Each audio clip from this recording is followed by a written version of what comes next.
ఓం నమ శివాయ. మానవుల కష్టాల నుండి గట్టెక్కించేది సంకటహర చతుర్థి వ్రతం. గణపతికి అత్యంత ప్రీతిపాత్రమైన తిథులలో ప్రధానమైనది చవితి తిథి. అయితే ఈ చవితి లేదా చతుర్థి పూజను రెండు రకాలుగా ఆచరిస్తారు. మొదటిది వరద చతుర్థి, రెండవది సంకటహర చతుర్థి.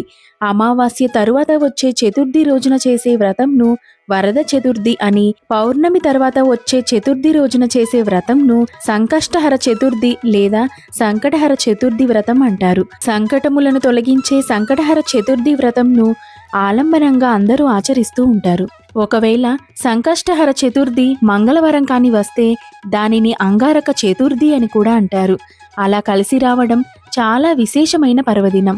అంగారక చతుర్థి నాడు సంకటహర చతుర్థి వ్రతం ఆచరించడం వల్ల జాతకంలోని కుజదోష సమస్యలు తొలగడంతో పాటుగా చేసే పనుల్లో సంకటములన్నీ తొలగిపోయి విజయం చేకూరుతుందని ప్రతీతి. ప్రతి మాసం కృష్ణపక్షంలో అనగా పౌర్ణమి తర్వాత 3-4 రోజులలో చవితి వస్తుంది. ప్రదోషకాల సమయమునకు అంటే సూర్యాస్తమయ సమయంలో చవితి ఎప్పుడు ఉంటుందో ఆ రోజున సంకష్టహర చతుర్థిగా పరిగణించాలి. అయితే 2 రోజులు ప్రదోష సమయంలో చవితి ఉండటం సాధారణంగా జరగదు. ఒకవేళ అలా జరిగితే 2వ రోజున సంకటహర చతుర్థిని జరుపుకోవాలి. సంకటహర చతుర్థి వ్రత పూజా విధానం. సంకష్టహర చతుర్థి వ్రతాన్ని 3, 5, 11 లేదా 21 నెలల పాటు ఆచరించాలి. ఈ వ్రతాన్ని బహుళ చవితి నాడు ప్రారంభించాలి. వ్రతాచరణ రోజున ప్రాతకాలమే తలస్నానం చేసి ఆ తరువాత గణపతిని పూజించాలి. తెలుపు లేదా ఎరుపు రవికల గుడ్డముక్క తీసుకుని వినాయకుడి ముందు పెట్టి దానిని పసుపు కుంకుమలతో అలంకరణ చేయాలి. మనసులోని కోరికను తలుచుకొని 3 గుప్పిళ్ల బియ్యాన్ని గుడ్డలో వేసిన తరువాత తమలపాకులు 2 ఎండు ఖర్జూరాలు 2 వక్కలు దక్షిణ పెట్టి మనసులోని కోరికను మరొకసారి తలుచుకొని మూట కట్టాలి. సంకటనాశన గణేశ స్తోత్రం, సంకటహర చతుర్థి వ్రత కథను చదవాలి. ఆ మూటను స్వామి ముందు పెట్టి ధూపం వెలిగించి కొబ్బరికాయను లేదా పళ్లను స్వామికి నివేదించాలి. తదుపరి గణపతి ఆలయానికి వెళ్ళి 3 లేక 11 లేక 21 ప్రదక్షిణలు చేయాలి. శక్తి అనుసారము గరిక పూజను గాని గణపతి హోమంను గాని చేయించుకోవచ్చు. సూర్యాస్తమయం వరకు పూజ చేసిన వినాయకుడిని కదపరాదు. సూర్యుడు అస్తమించిన తరువాత స్నానం చేసి దీపం వెలిగించి తిరిగి వినాయకుడికి లఘువుగా పూజ చేయాలి. నియమం పూర్తయిన తరువాత వినాయకుడికి కట్టిన ముడుపు బియ్యంతో పొంగలి చేసి స్వామికి నివేదించి సాయంత్రం తినాలి. ఈ విధంగా పూజ పూర్తయిన తరువాత సంకటహర చతుర్థి వ్రత కథను వినాలి. ఆ కథను చెబుతాను, శ్రద్ధగా వినండి. ఒకానొక నాడు ఇంద్రుడు తన విమానంలో భృగుండి అంటే వినాయకుడి గొప్ప భక్తుడు ఆ ఋషి దగ్గర నుండి ఇంద్రలోకానికి తిరిగి వెళ్తూ ఉండగా ఘర్సేన్ అనే రాజ్యం ఒకటి ఉంది.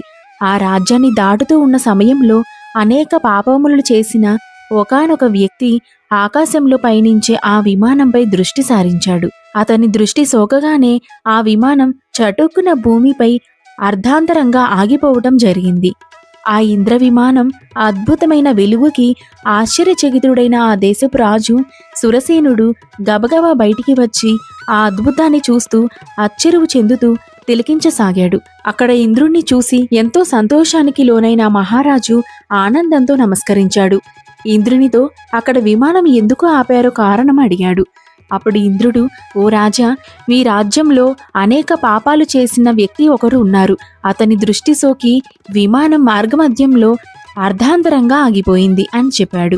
అప్పుడు ఆ రాజు, అయ్యా, మరి మళ్ళీ ఆగిపోయిన విమానం ఎలా బయలుదేరుతుంది అని అడిగాడు వినయంగా. అప్పుడు ఇంద్రుడు, ఇవాళ పంచమి, నిన్న చతుర్థి.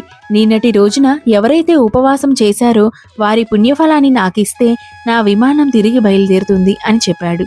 సైనికులంతా కలిసి రాజ్యమంతా తిరిగారు, అన్వేషిస్తూ ఒక్కరైనా నిన్నటి రోజున ఉపవాసం చేసిన వారు కనబడకపోతారా అని. కానీ దురదృష్టవశాత్తు అలా ఎవరూ దొరకలేదు. అదే సమయంలో కొందరు సైనికుల దృష్టిలో ఒక గణేశ దూత వచ్చి మరణించిన స్త్రీ మృతదేహాన్ని తీసుకువెళ్లడం కనపడింది. సైనికులు వెంటనే ఎంతో పాపాత్మురాలైన స్త్రీని ఎందుకు గణేశ లోకానికి తీసుకువెళ్తున్నారని ప్రశ్నించారు. దానికి గణేశ దూత, నిన్నంతా ఈ స్త్రీ ఉపవాసం ఉంది, తెలియకుండానే ఏమీ తినలేదు. చంద్రోదయం అయిన తరువాత లేచి కొంత తిన్నది. రాత్రంతా నిద్రించి చంద్రోదయ సమయాన నిద్రలేచి కొంత తినటం వల్ల ఆమెకు తెలియకుండానే సంకష్ట చతుర్థి వ్రతం చేసింది. ఈ రోజున మరణించింది అని చెప్పాడు. అంతేకాక ఎవరైనా తమ జీవితకాలంలో ఒక్కసారైనా ఈ వ్రతం ఆచరిస్తే వారు గణేశ లోకానికి గాని స్వనంద లోకానికి గాని చేరుకోవటం మరణానంతరం తథ్యమని చెప్పాడు. గణేశుని దూతని అప్పుడు సైనికులు ఎంతో బ్రతిమిలాడారు. ఆ స్త్రీ మృతదేహాన్ని తనకి ఇమ్మని, అలా చేస్తే విమానం తిరిగి బయలుదేరుతుందని ఎంతో చెప్పారు. ఆమె పుణ్యఫలాన్ని వారికి ఇవ్వడానికి గణేశుని దూత అంగీకరించనే లేదు. ఆమె దేహం నుంచి వీచిన గాలి ఆ విమానం ఆగిపోయిన చోట చేర్చి విస్ఫోటనం కలిగించింది. మృతదేహం పుణ్యఫలం పొందినది కావటం వలన ఆ దేహాన్ని తాకిన గాలి సైతం పుణ్యం పొందింది. అందువలన ఇంద్రుని విమానం బయలుదేరింది. ఈ కథ సంకష్టహర చవితి ప్రాముఖ్యత, ఆధ్యాత్మిక విలువలతో పాటు సంకష్ట చవితి ఉపవాసం మొదలైన విషయాలు తెలుపుతున్నది. వినాయకుని భక్తులందరి దృష్టిలోనూ ఈ వ్రతం చేయటం వల్ల చాలా పుణ్యం పొందుతారని భావన. ఈ వ్రత మహత్యం వినినా ఆచరించిన వారు గణేశుని లోకానికి లేదా స్వనంద లోకానికి వెళ్తారని, అక్కడ భగవంతుని ఆశీస్సుల వల్ల ఎంతో ఆనందాన్ని అనుభవిస్తారని అంటారు. శ్రీమాత్రే నమః.